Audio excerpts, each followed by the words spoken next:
Hello, this is Mike, NoStressMike.com.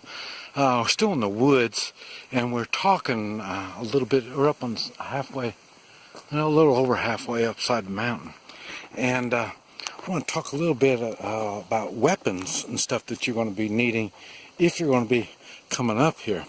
I came up with the intent of making videos, and I'm testing my bike, so it's not like I'm really a refugee. It's not, of course I'm still carrying, but like I say, I'm not really set up for any type of hostile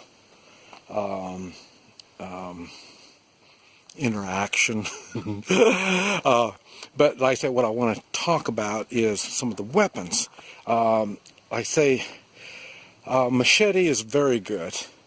That's probably something that you can always use, and so you need to think on a good machete if you're going to go up here. I got probably half a dozen machetes, and they're all for different uses and stuff like that. But still, because if you're going to make a shelter or something like that, an axe would be really good. But a lot of this stuff you have to carry all this stuff, so then it's going to be a little different. Now. Also, that's why when you're traveling as a group, and this is what I was saying on a bike, you get a three-man militia on bikes, you can carry more stuff and you can carry different types of stuff. But I say, of course, you're going to be needing handguns just for self-defense. The Marines, we say the handgun is to get you to your rifle. And this is a good example. You do need a rifle if you're going to be up here. This is why the AR, I'm not a big AR fan.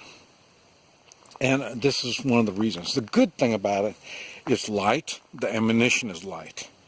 But to shoot an AR in wooded areas like this, ask a hunter. Hunters don't use 5.56 223. They don't. They use a 30 caliber or something along that means, and the reason is or one of the reasons is they want to bring down their prey. Now, and it's big enough. And also, it's big enough to go through the brush. This is why in the old days, 30-30 was such a big, good gun. And because you could shoot deer and stuff like that in the woods. If you can see it, if you can see the outline, and you can see part of the deer, you can go through the brush. The bullet can go through the brush and get the deer. You're not going to be able to do that with a 223. And we're not really talking about deer. We're talking about hostile people, meeting people with hostile intentions. And so a 223 is, yes, you're going to be lighter, but you're going to be wasting a lot more ammunition. You don't really want to do the wasting because, like I say, you carried it all. And so that's a big thing why the 30 caliber is such a big thing. Now, also, I would suggest you have a pellet gun or suppressed 22. Out here, 22s are really good out here. A matter of fact, I think I would probably take a 22 before I would take AR in conditions like this. And the reason is the 22, it's, the bullets are even smaller than the 223. The gun, it's lighter. I mean, I can carry a 22 rifle a lot easier than an AR or an AK. So, and that's what I'm saying, especially when you're traveling as a group. If one of you just had the 22, like a Ruger 1022, something like that, that would really come in helpful, and especially if you can suppress it, and or like I say, a pellet gun. These are things that you'd use on squirrels and rabbits and most all your little critters. You can probably use the 22 on there. And at the same time, if you have women and children with you, and they're going to be doing whatever that they're going to do, they all have to have weapons close to them, and a 22 rifle would come in really handy on something like that also. That's why everyone in your group needs to be trained with firearms, at least with the 22 rifle. And I say you need to be able to if you're traveling, like right now we're traveling through, we need to also, you see I have the bike aimed downhill. I've came from down that way. I know it's clear, pretty much I know that. So if anything was to happen, that's the direction I'm going to be going. And when you also look, you probably can't see all that much over there, but right over there is probably about the maximum you can see over there, and you're talking maybe 50 yards at the maximum. So most of your shots, that one's probably about 40 yards, and over there's probably about 40 yards. So you hear me talk about the 308. I love the 308. This may not be a good 308 type of place to be. Now, if we're a scouting unit, if that's what we're doing on our bikes, and we're going to get up on the other side of that hill, no telling on the other side of that hill, we might be able to see 200 or 300 yards. Now that's when the 308 will come in. That's right back to, as a team, one of them can be bringing a 308. And but like I say, that would just be mainly for, like I say, sniper stuff, or looking for what's going on, or what's on around us. And but like I say, we're set up that we don't really do any shooting.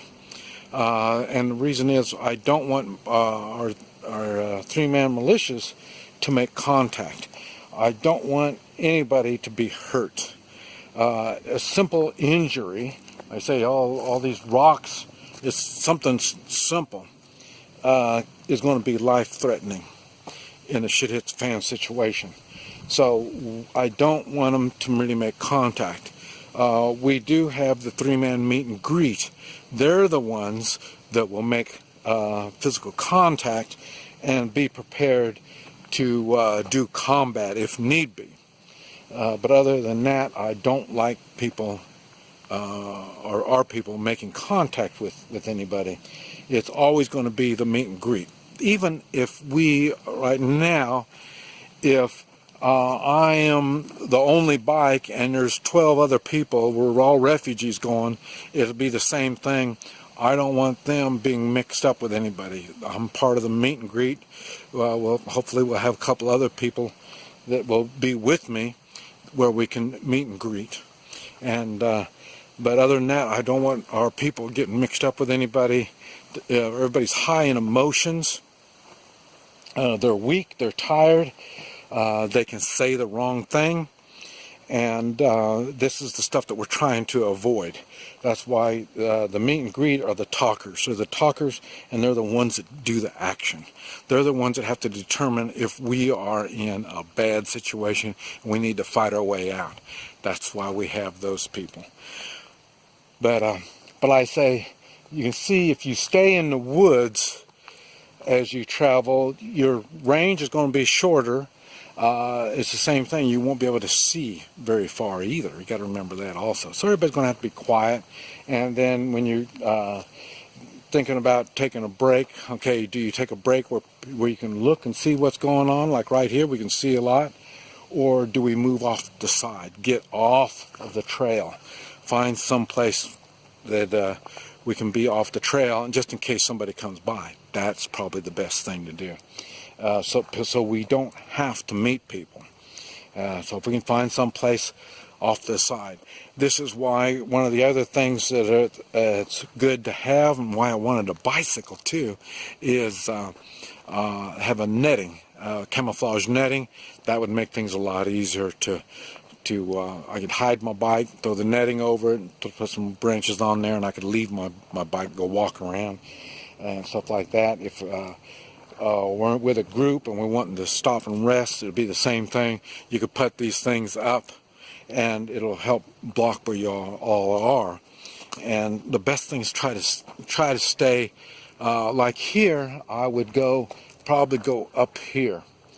And if it's a group like 12 of us, let them go up there, and there'll be like 2 or 3 of us that would stay off the trail pretty much, and let the rest of them go up where they'll be a little bit further away from the trail, and then maybe they can whisper and kind of socialize a little bit, because being quiet for a long period of time is no fun, especially under high stress situations.